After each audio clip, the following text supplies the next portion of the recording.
오늘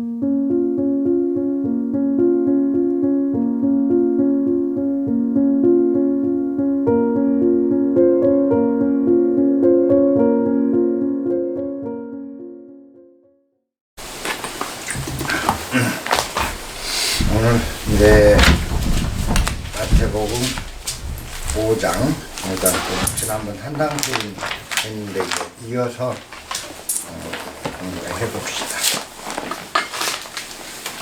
우선 들어가기 전에 니체가 이런 말을 했어요. 이 세상에 없어도 좋은 것은 하나도 없다. 이 세상에 없어도 되는 것은 아무것도 없다라는 얘기를 했거든요. 그게 뭐냐, 나라는 우리 존재 자체를 비롯해서 이 세상 모든 것들은 다 각자의 역할이 있다. 심지어 풀 한 폭이 나비 한 마리까지도 꼭 이 세상에 필요한 것들이라는 얘기를 니체는 그렇게 표현을 한 거죠. 이 세상에 없어도 좋은 것은 아무것도 없다. 예수님도 항상 그런 시각에서 성경에 보면 설교를 많이 합니다. 우리가 가치 없어 보이고 별 볼 일 없어 보이는 것들이 얼마나 소중한지를 한 번쯤 눈여겨보게끔 만드는 게 그 성경 같아요.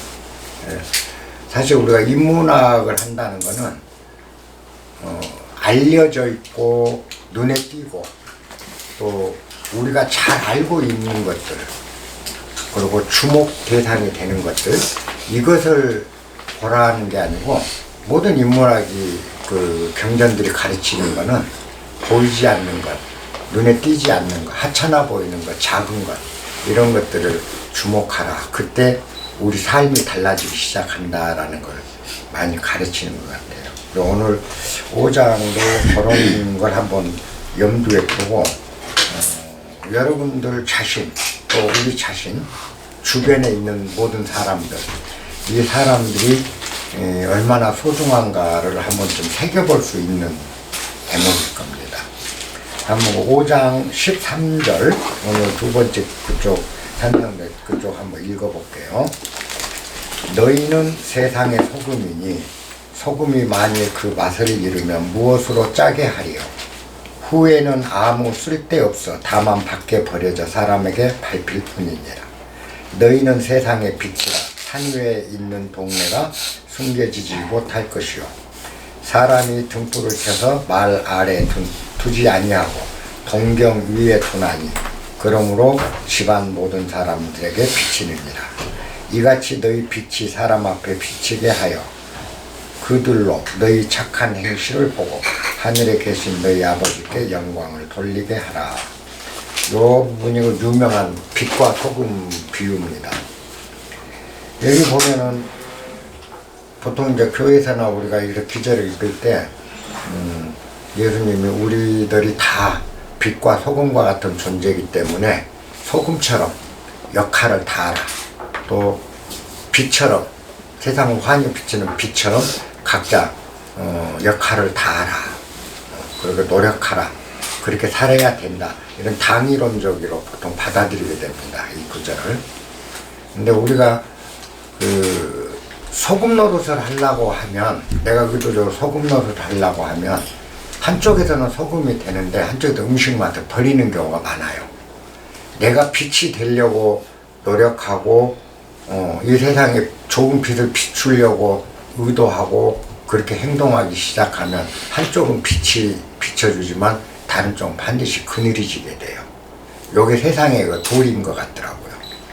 그렇기 때문에 이제 이런 기제를 우리가 읽을 때 내가 소금이 돼야 되겠다라고 소금 역할을 하려고 우리가 애쓰는 게 잘못됐다고 저는 봐요.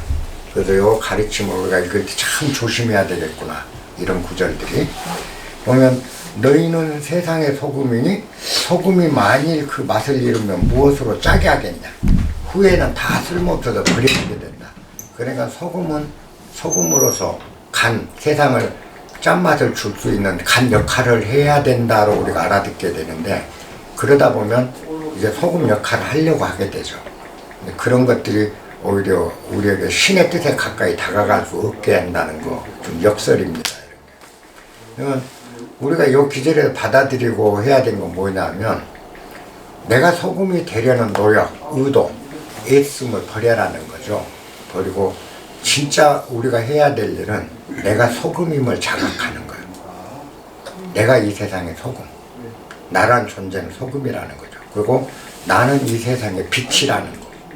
그래서 내가 소금이고 내가 빛이라면 짠맛을 내지 말라 해도 짠맛을 내게 되고 빛이 되지 말라 해도 빛이 되는 거죠. 그러니까 우리 존재를 확인해야 돼요. 나라는 존재는 소금이다. 사금 같은 존재다. 그리고 찬란한 빛과 같은 존재라는 거예요. 자기 자신에 대한 자기 확인. 요것만 되면 그 다음에는 노력하지 않아도 소금 역할을 해요. 우리가 보면 얼마나 우리가 소금들인지를 한번 보세요. 우리 가치 없는 아까 니체 얘기대로 이 세상에 없어도 되는 물건은 하나도 없어요. 그러면 내가 얼마나 소중한 존재인지를 알 때, 그죠? 내가 진짜 소중해질 수 있는 거거든. 근데 우리는 내가 소금과 빛처럼 이 세상에 꼭 필요한 것들이잖아요. 소금과 빛처럼 소중한 존재라는 걸 우리가 자각하지 못하고 놓쳐버려. 그러니까 나는 항상 하찮은 존재고 천덕꾸리고 또 무슨 흙수저고 뭐고 해서 자기 비하감이 계속 빠지게 되니까 세상이 저주스럽고 다른 사람들 훌륭하다 잘 산다 또 금수저다 한 사람들이 보기 싫고 질투가 나고 싫은 거죠. 근데 사실은 그 사람들이 나 아무리 흙수저라도 나라는 존재가 이 세상의 빛과 소금이라는 거, 그 역할을 충분히 우리들은 하고 산다는 걸 자각만 하면 그 다음에 노력 없이도 언제나 옳게 살게 돼요. 이 경전에서 가르치는 거는 당위성이 아니고 빛이 돼야 된다라는 당위성은 별로 중요하지 않아요. 그 당위성, 경전을 읽을 때 우리는 당위성이 아니라 내가 그런 존재라는 걸 자각하는 거죠. 예컨대 한번 보자고요. 우리 존재들을. 만약에 이 운조루 주인이 여기 운조루가 없으면 운조루라는 이게 없으면 이 자리를 마련할 길이 없어요. 그러면 운조루 사장님은 그냥 유정수 씨로 저렇게 있기만 해도 이 자리를 만들어낼 수 있는 소금의 역할을 충분히 했어. 그럼 또 우리 허 선생이 없어도 이 자리가 이런 인문학 자리나 우리가 모여서 이렇게 지낼 수 있는 게 없는 거죠. 그러면은 허 선생이 있음으로써 이런 자리가 만들어질 수 있었다. 허 선생이 하나의 소금이죠. 완벽한 소금. 저분이 없으면 안 되는 거예요. 유정수 씨가 없어도 안 돼요. 근데 여기에 여러분이 없어도 안 돼요. 여러분 한 분 한 분이 각자의 소금이 되고 빛이 돼 있기 때문에 이런 자리가 만들어진다는 거죠. 그러면은 누가 중요하고 누가 안 중요하냐 하는 거예요. 모두가 중요하잖아요. 그죠? 세상에. 그러니까 이제는 모두를 서로 아끼고 사랑하게 되고 그 사람의 존재를 인정하게 되는 거예요. 여러분들이 나는 아무 존재감이 없다. 이 세상에 있으나마나 한난 존재다라고 생각할 때 그렇게 했을 때는 뭐죠? 내 존재가 희미해지면 다른 존재도 마찬가지예요. 그 사람도 있으나마나 하게 되는 거예요. 근데 우리가 보면 그렇잖아요. 여기 윤미옥 선생님 같은 경우 보세요. 그 영어 선생님 남편에게 얼마나 찬란한 소금, 아름다운 소금이 되고 있는가. 그리고 빛인가를 보라고. 그러면 다른 역할을 아무리 해도 그 존재가 갖고 있는 윤미옥 선생님 존재가 남편에게는 너무나 소중한 소금이며 빛이라는 거예요. 남편은 윤미옥 선생님 마찬가지. 여러분 가정에서 다 마찬가지죠. 그렇게 되니까 만약 내가 없으면 내 가정 식구들한테 하나의 빛이 사라져 버리는 거죠. 내가 있기만 해도 내 존재가 있기만 해도 하나의 빛이 돼준다는 거. 그래서 우리 존재가 소중하다는 거죠. 내가 얼마나 소중한지. 그러면 이제 내가 우리 가정에 내 집에 내 아내에 내 자식들에게 빛이요 소금이구나 라는 걸 내가 자각했을 때 내가 더 훌륭한 소금이 되고 빛이 돼가는 것 노력하지 않아도 저절로 되는 거죠. 근데 만약에 내가 나는 소금 역할을 못해도 지금부터 소금 역할을 할 거야. 의도로 이렇게 해서 의도로 가지고 이렇게 가게 자각이 아니라 내가 노력으로 가게 됐을 때는 부작용이라는 게 항상 있다. 그래서 노자도 항상 그러죠. 무의하라. 무의무불치다. 그래서 우리가 중요한 거는 인문학을 하는 건 그 속에서 경전 글귀를 배우는 게 아니라 자각하는 행위. 항상 자각을 하라. 내가 그런 존재임을 자각하라. 그러잖아요. 자식에게 엄마는 뭐죠? 엄마가 크게 무슨 막 엄청난 일을 안 해도 자식에게는 엄마라는 존재가 있음으로써 너무나 훌륭한 소금이 되고 빛이 돼주잖아요. 그죠? 또 우리 정수 같은 경우도 아버지한테 얼마나 훌륭한 소금이야. 빛이고. 그래서 아버지는 딸만 봐도 살맛이 나. 그 간이 쳐졌으니까. 그렇듯이 우리 존재, 너, 나, 자타불문하고 모든 사람은 다 나름 소금 역할을 하고 있고 빛의 역할을 하고 있다. 그러므로 그걸 자각하라. 그래서 내가 얼마나 소중한 존재, 내가 아빠에게 얼마나 소중한 존재인지를 자각하고 내가 그런 존재로서 아빠가 살아가는 인생의 소금 역할이 내가 바로 그 소금 역할을 되고 있었구나라고 스스로 자각한 순간 이후 효를 한다 만다가 없이 언제나 아빠에게 소금이 된 딸로 살아갈 수 있는 걸 저절로 노력하자. 근데 노력하는 걸로는 항상 지쳐요. 그래서 언제나 자각하는 거. 여기서 예수님이 얘기한 건 결국 너희가 세상의 소금이니 그 소금이라는 걸 자각해야 된다. 너희가 빛임을 자각해야 된다. 그래서 아무리 빛이 안 나는 것 같아도 대박되는 말로 딱 빛을 가리진 않잖아요. 그렇게 안 보이는 것 같지만 빛이라는 건 항상 높은 곳에 등롱에서 멀리 비치는 빛이 된다. 근데 우리는 자기가 빛임을 모르니까 빛을 비추지를 못하는 거죠. 그러니까 항상 말 속에 갇혀있는 빛이 됩니다.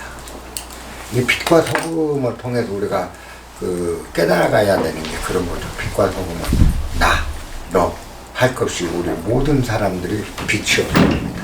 근데 그게 어찌 인간뿐이 됐는가?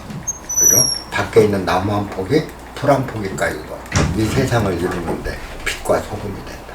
이거에 이제 여기서 출발되니까 우리가 뭐죠? 네.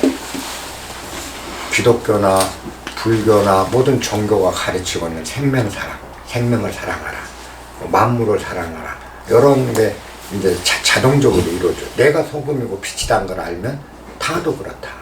그래서 이 자리에 여러분이 없어도 이 자리가 만들어지잖아요. 그러면 여러분 자체가 소금이요 이미 빛이잖아요. 또 제가 없어도 안 돼요. 운조로가 없어도 안 돼요. 이걸 조직하는 허선생이 보면 각자가 각자 소금 역할을 다 하고 있는 거야. 근데 우리는 보면 누구는 빛나는 것 같고 누구는 안 나는 것 같이 착각이 되는 거야. 항상. 그래서 이 예수님의 빛과 소금 요 귀절에서 우리가 꼭 명심해야 될 건 노력으로 가는 것이 아니다. 진리를 향해서 그리고 내가 고통이 없는 행복한 삶을 살아가는 방법은 노력으로 도달하는 게 아니라 자각으로 도달하는 거다. 그렇잖아요. 우리가 행복이 뭐겠어요. 내가 빛이다고 소금이라는 걸 알면 아빠도 빛이고 소금이잖아요. 자녀도 빛, 서로가 그렇게 되니까 상대가 소중해지잖아요. 그뿐만 아니라 이웃도 모든 사람이 그리고 모든 사물도 그렇게 된 순간 내 주변은 모든 것으로 충만된 공간으로 바뀌게 되거든. 그게 행복 아니겠어요? 그래서 우리는 저절로 행복할 수 있는데 항상 이 자각을 우리는 안 하고 뭐라 하면은 자각이 아니라 그렇게 하려고 애를 써버린다는 거예요. 노력은. 근데 그건 지쳐요. 노력은 지친다. 언제나 우리가 행복, 자유, 그 다음에 평온으로 이루는 길은 노력으로 가는 게 아니다. 내 도차 얘기입니다. 노력으로 가는 게 아니라 저절로 돼요. 저절로 전한다. 내가 그런 존재임을 자각하라. 얼마나 내가 소중한 존재인가. 이 세상에 없어서는 안 되는 소금이라는 걸 알면, 그죠? 그 다음에는 소금답게 행동할 수밖에 없잖아요. 내가 이 세상에 없어 한들 소금인데 어떻게 해야 내가 함부로 맛을 잃어버리겠는가. 이건 자동적으로 이루어진다. 내가 세상의 빛인데, 그죠? 세상을 비추는 빛이라는 걸 자기가 알면 그 빛을 거둬들일 수가 없죠. 내가 세상을 비추는 빛이라면 이 빛이 더 찬란해지도록 노력하고 감싸 안고 이렇게 할 때는 절로 그쪽을 향해 가게 되지. 아, 귀찮아, 힘들어, 이제 그만할 거야, 이런 마음이 안 들게 된다. 자각의 위대성이죠. 항상 이 가르침 속에는 당위성이 아니라 그 가르침을 통해서 우리가 자각하는 삶, 그게 이제 깨달음이고 깨우침이죠. 그래서 하나님을 우리가 자각하는 순간 하나님을 알게 되잖아요. 근래에 이제 과학이 발달되면서 기독교에도 많은 도전을 받고 있는 것 같아요. 그게 뭐냐? 첫째 하나는 예수님이 진짜 동정예수냐, 그 다음에 예수님 부활이 진실이냐 아니냐, 가짜 이야기냐 진실이냐, 이런 것들이 논쟁이 참 많아요, 세상. 근데 저는 그런 논쟁은 우리 자각하고 우리가 세상을 아름답게 만들어가는 데 아무 소용이 없는 논쟁이라 봐요. 그리고 예수님이 부활론에서 과학적이고 논리적이고 또 생물학적인 개념에서 보면 말이 안 된다라는 거, 말이 안 된다고 얘기를 한다는 거죠. 탄생도 마찬가지. 그 뭐냐, 생물학적 시각으로 보면 사람의 목숨이 탁 끊어졌어. 완전히 죽었어, 시체가. 그랬는데 묘지다 갖다 넣어놨는데 사흘 만에 깨났다. 진짜 죽었냐, 음모론이냐, 가짜 죽음이냐, 바깥치기 했냐, 그렇지 않고는 어떻게 살아날 수 있느냐.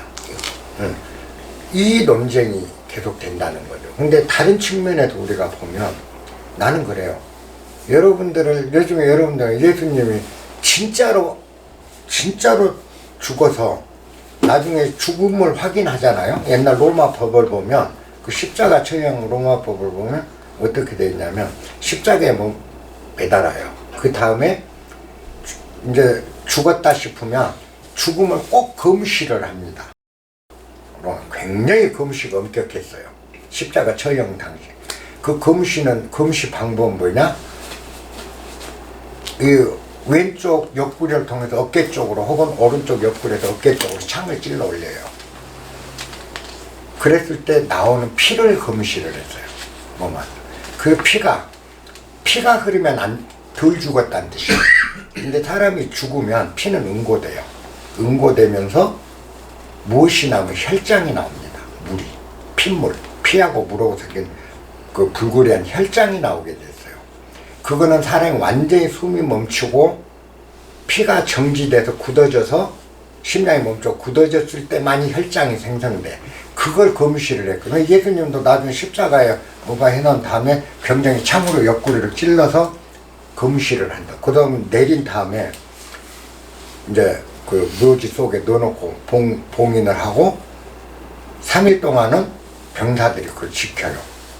로마법 자체가 항상 지켰어요. 누구든 극악무도한 범죄자도 죽이면 3일간, 다시 중간에 이변이 생길 수도 있으니까 3일간은 병사들이 지켜요. 근데 예수님이 죽었다, 그 확인이 다 검시가 끝났어. 그리고 묘지에다 옮겨놨어. 묘지에 옮겼는데 묘지에서 시신이 사라진 거죠. 3일 후에 보니까 없어. 그럼 그냥 부활이 됐다. 그래서 이제 신도들은 부활됐다, 이쪽에서는 바깥치기 했다, 누가 꺼내 가봤다, 음모론이다, 이런 시각들이 이제 발생되는데, 저는 예수님 부활은 사실이라고 봐요. 제가 보는 거. 그게 왜 그러냐 하면, 묘지 속에 그걸 넣어놓고 예수님 당시 3명이 처형을 당했는데, 로마사에서 단서가 있어요. 로마 그 당시 유대 로마 통치 기록, 거기에 단편적으로 다 있거든요. 그걸 보면은 병사들 3명이 처형을 당해요.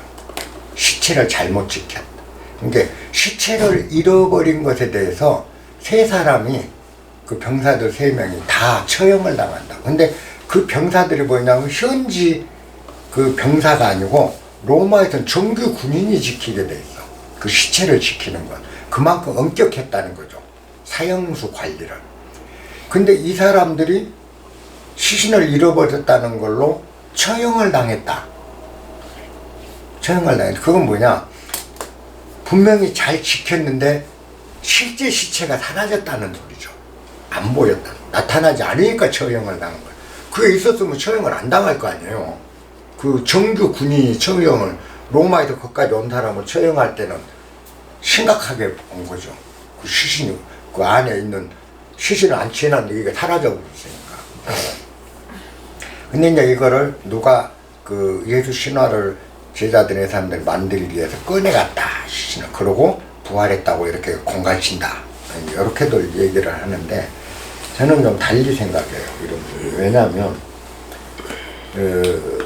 보통 사람이 거짓을 위해서 자기 목숨을 바치는 경우는 없어요.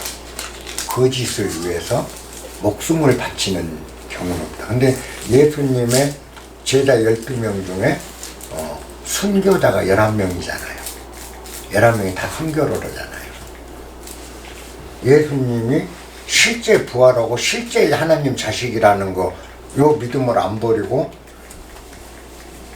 11명이 다 순교를 한다는 거. 만약 그 신화를 조작했다면 12명이 그렇게 목숨 지켜서 거짓을 위해서 목숨을 12명 버릴 수 있으리라. 이거는 저는 범죄 심리학이나 우리 인간 심리학적으로 볼 때 전혀 불가능한 얘기라고 봐요. 그 다음에 예수님이 처형을 당할 때 장면을 보면 제자들이 예수님 딱 처형 당해서 십자가에서 이제 죽은 거 확인되고 끌어내리니까 다 실망을 해요. 자기들이 구세주로 믿고 하느님 아들이라고 믿었던 분이 죽었다 이 말이에요. 그래가지고 다 실망에 빠져서 숨어버립니다. 골방으로 숨고 두려우니까. 그러고 다 각자 집으로 흩어져 버려요. 제자들이 똘똘 뭉쳐있질 않아서 다 흩어져. 왜? 절망에 빠진 거죠, 완전히. 근데 이 사람들이 3일 후에 부활 소식이 전해지고 부활 이런 일이 있다 한 이후로 전원이 목숨을 걸고 예수 제자들 전도에 나서면서 목숨을 다 내놓은 사람들이래. 그건 뭘 우리가 생각하냐면 실제 자기들이 목격하거나 확인이 되지 않은 거짓을 위해서, 음모론적으로 해서 종교를 위해서 예수님이 사는 것처럼 하자, 부활된 것처럼 하자, 이런 거짓을 만들어 놓고 거기에 목을 다 내놓고 자기 생명을 바칠 수 있는 인간은 없다라는 거죠. 그러니까 그거를 비근 어떤 사람이 아주 재밌게 비유를 한 적이 있어요. 워터게이트 사건. 워터게이트 사건에 공모자들이 닉슨 하여튼 공모자들이 총 몇이냐를, 요 사람들이 예수님 12명이었어요. 그 닉슨 주변 12명이 공모를 해서 워터게이트 그 거짓말 사건을, 그 도청 사건을 행한다고요. 그러고 나중에 안 했다. 그건 잘못이다라고 막 거짓말로 조작해서 사안을 만들잖아요. 그래도 그때 그 검사가, 특별검사가 불러들여서 조사를 하죠. 한 사람도 그걸 지키기 위해서 입을 다물거나 닉슨을 지키기 위해서 그 보안을 유지한 사람이 다 불어요. 12명이 다 불어. 그건 뭐냐? 조작된 사실을 위해서 자기가 감옥에 가거나 조작된 사실을 위해서 자기 목숨을 바칠 수 있는 사람은 닉슨 중에 12명 중 한 명도 없었다라는 거죠. 근데 마찬가지로 예수님이 실제 부활하지 않았다면 12명 중에 한 명 빼고 11명이 다 순교를 해버릴 수 있느냐. 그 외에 무수히 많은 목격자들의 사람들이 다 목숨을 던져버리고. 그 뭐냐, 실증적으로 가능성이 있었다라는, 나는 그렇게 보거든요. 그런 측면에서. 우리가 목숨을 버린다는 거는 진짜 그래요. 진실을 위해서는 목숨을 버릴 수 있지만 만들어진, 자기 스스로 만든 가짜를 위해서 자기 목숨을 던지는 일은 전혀 불가능하다고 본 거죠. 그래서 이제 저는 개인적으로 예수님 부활 사건은 사실이다. 물론 탄생 사실은 저는 모르겠어요. 그 부분에서는 별로 큰 관심이 없는데 부활 사실만큼은 전후 과정이나 후에 그 많은 제자들이 흩어졌다가 그렇게 결집이 되면서 이후에 로마를 기독교가 점령할 때까지 모든 힘이 총력전이 퍼부수는 그 힘이 나오는 거는 무엇인가 있었다. 예수님 죽은 후에 뭔가가 이 사람들에게 그런 힘을 내도록 하는 계기가 있었다라는 거죠. 그 계기가 무슨 계기가 그 정도로 힘을 낼 수 있느냐. 진짜 부활이 사실일 수도 있다라는 쪽이 훨씬 강한 메시지가 있다라고 저는 보거든요. 근데 이게 설사 이제 아니라고 하더라도 우리가 보면 왜 중요하지 않냐면 여기 여러분들도 보면 예수 부활이 사실이라고 믿는 분, 안 믿는 분 이렇게 해서 예수 사실이 그 부활이 사실이냐, 실제 죽은 육신이 부활한다는 게 사실이냐 할 때 그걸 너는 믿느냐 할 때 믿습니다 하면 그 사람이 이렇게 진실인 거예요. 그잖아요. 그 사람은 변할 수 없는 진실이에요. 그거 나는 안 믿어 한 사람에게는 아무리 뭘 해도 그건 절대 그럴 수 없는 사실인 거예요. 결국 이 세상은 뭐냐? 우리의 믿음 체계가 세상을 형성하고 있다. 그죠? 우리 믿음 체계가. 그러면 우리의 믿음 체계라는 건 뭐냐? 믿음 체계가 확고부동하게 나한테 자리할 수 있는 것. 그건 어디서 오는 힘이냐? 자각이라는 거죠. 아까 처음 제가 얘기했던 자각으로 공통되게 그렇게 되고. 그래서 이 믿음이 자발적으로 자각에서 일어나는 믿음은 목숨까지도 내놓을 수가 있지만 자각이 아닌 주입된 또는 조작된 믿음이라면 아무리 예수님이 실제 부활했다 해도 안 봤으니까 난 안 믿어 뭐 절대 안 믿어지는 거라는 거죠. 그럼 예수님이 부활했냐 동정녀에서 몸에 낫느냐 하는 거 이것을 믿느냐 마느냐 하는 거는 신념체계요. 믿는 자에게는 진실이고 못 믿는 자에게는 아무리 얘기해도 거짓이 될 수밖에 없다. 근데 이걸 가지고 그게 진실이면 기독교를 믿고 아니면 안 믿고 이런 차원으로 접근된다면 우리가 종교 생활을 잘못하고 있는 거다. 저는 그렇게 봐요. 중요한 건 우리 안에 일어나는 자각이 어떤 거야. 그 자각만이 힘을 주잖아요. 아까 그 많은 사람이 사자밥이 되면서도 굴하지 않을 수 있는 힘이 나오는 거는 내면의 자각들이 큰 믿음을 형성해 간다는 거죠. 그리고 그런 믿음은 뭐냐? 실제 목격자, 그리고 목격한 사람들을 믿는 마음, 그리고 실제 목격한 사람이 그만한 그 증거를 가지고 있었기 때문에 그런 힘들이 나왔을 거다. 그러니까 이렇게 보죠. 그래서 아까의 소금, 그 예수님이 가르친 이런 것도 결국은 자각으로 비결돼야 돼요. 여러분들 할 일이 이제 그거라고 봅니다. 그 다음 기절은 17장부터는 그 율법에 대해서 그 합니다. 요거는 예수님께서 내가 이 땅에 온 건 율법의 1.1획도 바꾸려고 한 게 아니다 라고 이제 강조를 하시는 부분이에요. 20장까지. 그러면 당시 예수님은 율법을 그동안 모세오경에서 제창했던 율법들을 많이 깨는 쪽으로 예수님이 그 일을 했어요. 그러다 보니까 바리사이파들이나 율법학자들이 예수님을 많이 배척을 하죠. 근데 예수님이 그 사람들 개념에 보면 율법을 깨트렸다라고 보는데 예수님의 율법은 실제 깨트린 게 아니라 율법을 좀 더 높은 차원으로 끌어올리신 건데 율법학자들 입장에서 볼 때는 율법을 깨는 걸로 보였기 때문에 이 부분을 예수님이 특별히 자기 변명을 하신 거죠. 그 다음에 이제 그 3장 율법에 대해서 내가 한 거는 율법을 깨기 위해서 온 게 아니라 더 온전케 하기 위해서 온 거다. 이렇게 이제 말씀을 해놓고 그 다음 주 21장부터가 이제 율법, 모세 그 오경에 나오는 십계명 율법에 대해서 예수님 나름대로 재해석을 한 게 나옵니다. 제일 먼저가 이제 살인, 그 십계명 중에 보면은 5계명까지는 신에 대한 계명입니다. 신에게 두신 섬기지 말 것, 안식일도 지킬 것, 우상 섬기지 말 것, 이런 신과의 계명이고, 그 다음에 6번부터 10개까지 그 십계명 후반부는 인간 사이에 관한 약속에 대한 계명인데, 지금 여기 나온 건 이제 그 부분, 인간에게 적용될 수 있는 계명인데 한번 읽어볼게요. 옛사람에게 말한 바 살인하지 말라. 누구든지 살인하면 심판을 받게 되리라 하였다는 것은 너희가 들었다. 그 뭐냐, 모세율법에 살인하지 말라 했으니까 사람을 죽이면 그만한 대가를 받는다라는 건 그 율법이다.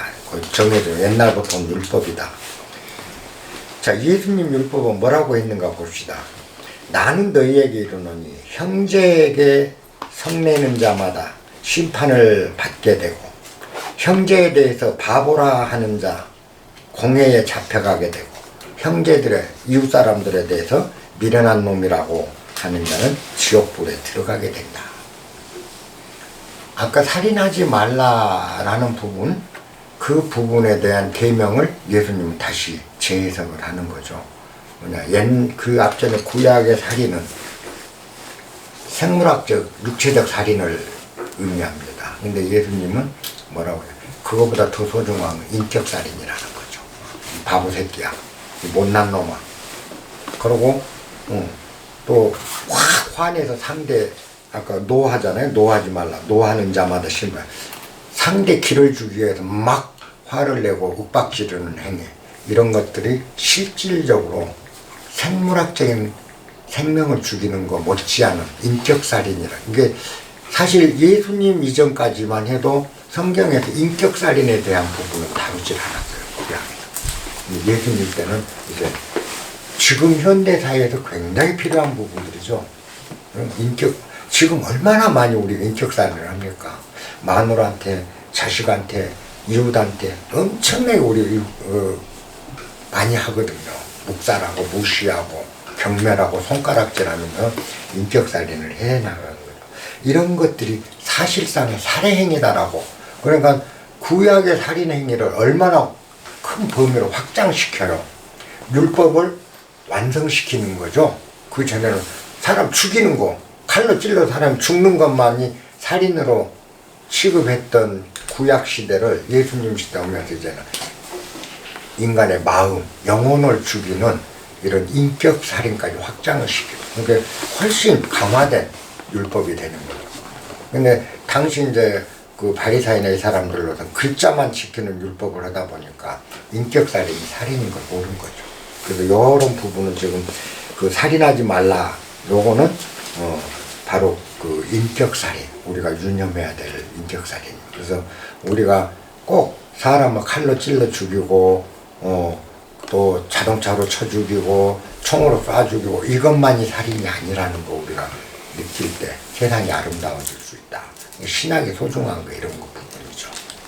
정말 중요한 거는 오히려 전쟁 나면 서슴없이 사람 죽이잖아요. 살해하잖아요.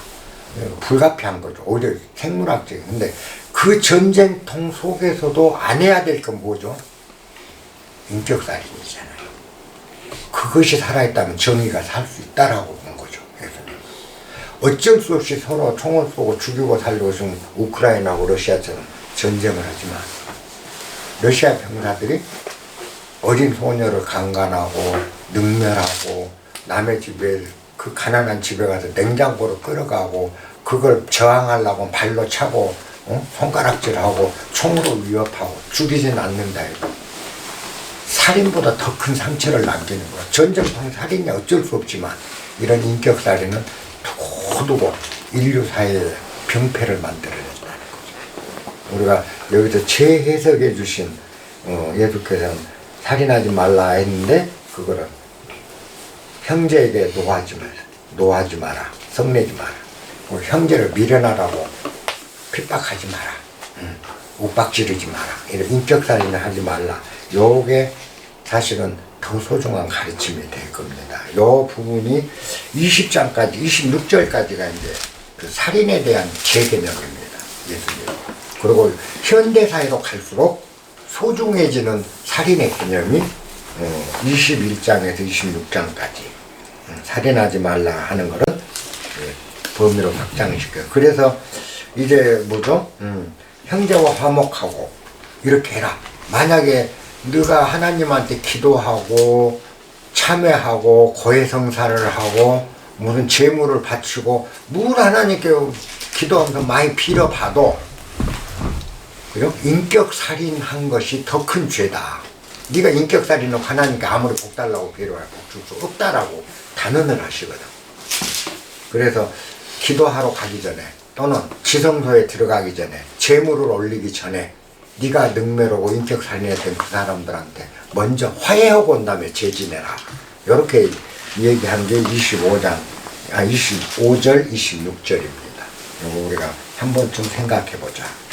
그 다음에 이제 간음죄에 대해서 나온 게 27장부터 간음죄가 이제 32장까지가 간음죄에 대해서. 이것도 한번 봅시다. 27장. 또 간음하지 말라 하였다는 것을 너희가 들었으나 그랬잖아요. 간음하지 말라 하는 거는 율법이었죠. 모세 율법에. 그걸 너희도 이미 들었다. 근데 나는 너희에게 이르노니 자, 음욕을 품고 여자를 보는 자마다 마음에 이미 간음했다. 간음의 범위를 확장시키죠. 여자를 섹스를 하고 또 다른 여자하고 노란하고 이런 거 실제로 성행위 하는 것만이 간음으로 보지 않는 거죠. 이미 그거는 우리 마음 영역 내면의 간음. 그 다음에 자기 아내를 핍박하거나 정당한 사유 없이 미워하는 것도 예수님은 간음으로 봅니다. 그렇게 하면 아내가 몸둘 곳이 없잖아요. 그래요. 내 존재감이 없어지고 내가 가정에서 하나의 아내로서 그 역할을 할 수 있는 요게 못 되면 여자가 갈 수 있는 곳은 어디겠어요? 외롭고 허전하고 갈 수 없어. 그러면 결국 떨어져 나가거나 여자가 다른 남자를 만나게 됐을 때 결국 내가 아내를 미워하는 그 행위가 아내로 하여금 간음하게 한 거다. 이것까지도 예수님은 간음으로 보는 거죠. 확장을 시켜주는 거죠. 그건 뭐냐? 우리가 간음은 나만 하는 걸 간음이라고 여기고 있더라는 거죠. 보통 사람들은. 내가 다른 여자에게 음심을 품으면 옛날에는 실제 성행위를 해야 간음인데 예수님은 음심만 탐욕만 품어도 간음이다. 마음이 이미 간음한 거다. 이렇게 봤는데 그것뿐만이 아니라 내 상대방이 나로 인해서 상처받고 있을 곳이 없고 해서 자기가 다른 남자를 만나거나 또는 그 남편이 다른 여자를 만나게 되는 것도 하나의 간음이라고 보는 거예요. 그래서 내가 버리면 상대가 갈 곳이 없잖아. 그러면 상대는 다른 남자를 만나게 돼서 정당한 부부 사이를 아닌 걸로 간음 행위가 된다. 그런 부분이 뒤에 보면 나오죠. 네, 뒤를 한번 볼게요. 누구든지 아내를 버렸거든 이혼 증서를 줘야 된다. 요거는 아내를 버릴 때도 정정당당하게 버려야 된다는 거죠. 그 이혼 증서를. 근데 우리는 이혼을 안 해주고 아내를 버리는 사람들이 참 많아요. 그게 간음이에요. 예수가 볼 때. 이혼을 안 하고 근데 아내로 인정도 안 하고 이혼도 안 해줘. 그리고 아내를 버려. 그러면 이 여자는 남의 지금 아내 신분으로서 다른 남자를 만나야 돼. 내가 그 여자를 간음하게 만드는 원흉이 되는 거죠. 이 또한 간음죄에서 벗어나지 못한다는 뜻을 요 속에 담아놓고, 나는 너희에게 이르노니 누구든지 음행한 이유 없이 아내를 버리면 이는 그로 간음하게 하며, 또 누구든지 버림을 받은 여자에게 장가든 자도 간음합니다. 그죠? 요게 뭐냐, 우리가 가정생활이나 남녀 관계를 갖출 때 우리가 가져야 돼요. 간음은 내가 꼭 행음을 한 것만이 간음이 아니고 남이 행음할 수밖에 없도록 만드는 행위도 간음죄에 속한다라는 겁니다. 요거를 지금 얘기해요. 그래서 우리가 그 가정생활을 어떻게 운영해야 되며 또 아내와 남편 서로 어떻게 살아가야 되는지에 대한 게 확장을 많이 시켰죠. 그전 같으면 남자가 꼭 밖에 나가 딴 여자 만나는 것만이 가능으로 봤지만 이렇게 확장이 되죠. 그래서 앞에 얘기한 예수님은 율법을 폐하러 온 거 아니라 완성시키러 온 거다 하는 걸 딱 들어봤죠. 그래서 현대 사회에 올수록 이 예수님 당시 2500년 전에 그때만 해도 오늘과 같은 사회를 예수님 예상을 하고 한 건 아닐 텐데 지금 세상에 오면 너무나 이게 소중한 말씀들로 빛이 나기 시작하는 거죠. 이런 부분들이 확장을 시킵니다. 그 다음에 이제 맹세 부분입니다. 이 맹세하지 말라는 맹세에 대한 위험성이 33장에서 37장까지가 이제 맹세. 요 맹세를 우리는 뭐냐? 꼭 여기도 보면은 하나님한테 맹세합니다 하는 이런 자기 약속이나 신념을 맹세하는 것만을 지금 얘기한 건 아니에요. 여기서 성경에서 다루는 맹세라는 거는 꼭 반드시 라는 것. 이 세상에 반드시 꼭이라는 건 없다. 반드시 꼭 이거를 고집하는 걸 맹세라고 보는 시각이에요. 예수님이 말씀하신 거는. 그래서 뭐냐 우리가 그렇죠. 이거 아니면 내 손에 장을 지질게. 꼭 그렇다라고 믿는 그 신념. 이것의 위험성을 얘기하는 거예요.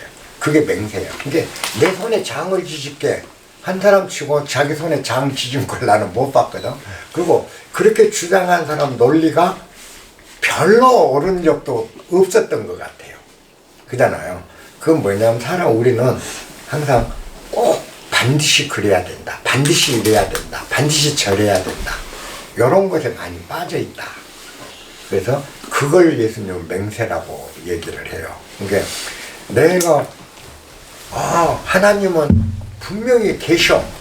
꼭 계셔. 그러므로 내가 이거는 단치도 변동할 수 없어.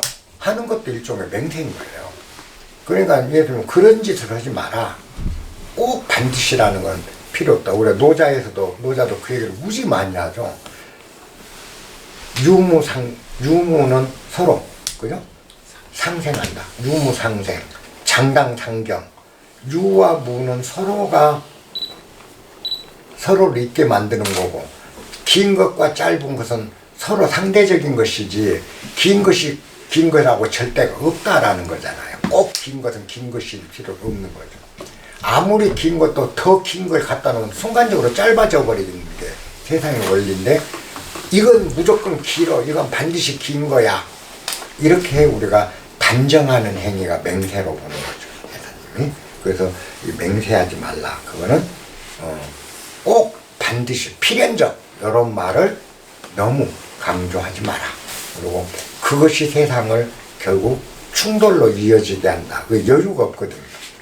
그래서 공자도 논어에서 그러죠. 군자는 반드시 해야 하는 것도 없고 반드시 하지 말아야 하는 것도 없다라고 논어에서 얘기를 해요. 꼭 반드시 해야 될 일도 없고 꼭 반드시 하지 말아야 될 일도 없는 것이 군자의 태도다. 노자도 똑같은 소리를 했고요. 근데 여기 예수님도 그 얘기를 하는 거죠. 그러므로 어떻게 우리는 그건 말하고 어떻게 신념을 표현하고 어떻게 행동할 것이냐. 아니야, 맞아, 아니야, 맞아. 이 정도로 하라. 그래서 아니다, 아니다, 혹은 기다, 기다, 옳다, 옳다 라고만 해라. 반드시 꼭 이렇게 맹세할 만한 이런 세상은 있는 게 아니다. 요게 우리가 얘기할 때 이제 수시수물이 되는 거죠. 수지, 수물 하는 거. 때에 맞게 신축성이 있어야 되고, 물성에 맞게, 장소에 맞게 이렇게 해주는 거. 요거를 얘기하는 게 이제 맹세하지 말라. 그런 의미라고 여러분들이 보시면 돼요. 그래서 모든 경전이 가르친 거는 언제나 꼭 반드시 꼭이라는 건 존재하지 않는다. 언제나 진리는 반드시 고정된 어떤 게 아니고, 그죠? 모든 걸 아우르는 게 진리이기 때문에 꼭이라는 게 존재할 수가 없다라는 겁니다. 항상 우리가 유념해야 될 부분들입니다. 그 다음에 이제 악한 자에 대한 겁니다. 그거는 이제 눈에는 눈, 이에는 이. 요게 우리는 이슬람교 율법으로 알고 있죠. 코란 율법이 이에는 이, 눈에는 눈으로 알고 있는데 구약 율법도 이에는 이, 눈에는 눈이에요. 구약 어디를 봐도 무조건 복수하라고 나와요. 하나님은 항상. 네, 이에는 이, 눈에는 눈. 이거는 이슬람 율법이 아니고 유대 율법이었어요. 그리고 이슬람도 결국은 아브라함의 자손에서 뻗쳐나가는 거잖아요. 그러다 보니까 유대 사상이 이 눈에는 눈, 이에는 이. 그러니까 우리가 여리고성 뭐 이런 거 점령하고 학살하고 이런 건 다 눈에는 눈, 이에는 이가 적용됐던 거죠. 그 율법을 예수님 때 와서 폐하게 되는, 예수님 다시 바꾸죠. 그러면서 이제는 이에는 이, 눈에는 눈이 아니라 사랑으로 대하라. 이렇게 바뀌는 거죠. 그래서 자, 우리가 그렇죠. 나한테 잘하는 사람에게 나도 잘하는 건 누구나 할 수 있어요. 그잖아요. 나한테 잘 대해준 사람한테 나도 잘 대해주는 건 누구나 할 수 있다라는 거죠. 근데 나한테 잘 못 대해주는데도 잘하는 게 어려운 거야. 그잖아요. 그래서 그만큼 소중하고 돋보이는 거죠. 그러니까 우리가 뭐냐, 나한테 내 뺨을 때린 사람한테 나도 뺨 때리기는 쉽다는 거죠. 그 다음에 나를 쓰다듬어주고 나를 떠받들어준 사람한테 나도 그 사람 떠받들어주는 건 쉬워요.